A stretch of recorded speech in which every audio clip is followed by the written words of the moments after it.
My favorite two liberal lies involve, first of all, the Wehrmacht on the Eastern Front in World War II and British bombing policy in that same conflict.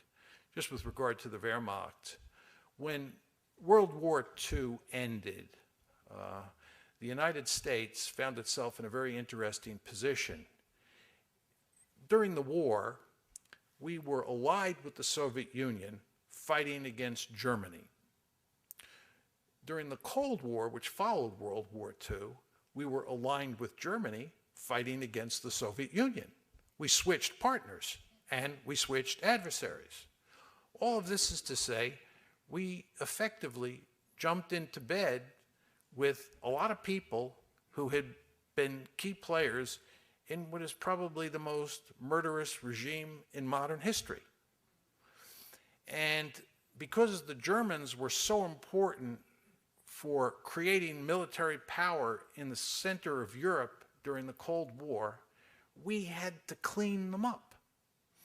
So we, working in conjunction with the Germans, cooked up the myth that the Wehrmacht, the German military, in particular the German army, had virtually nothing to do with all the murder and mayhem on the Eastern Front in World War II.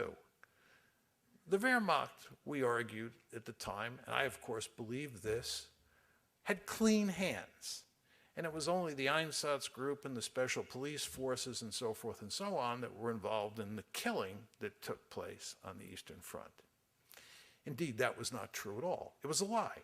The Wehrmacht was inextricably bound up in the German killing machine on the Eastern Front, and the Wehrmacht did not have clean hands, it had filthy hands.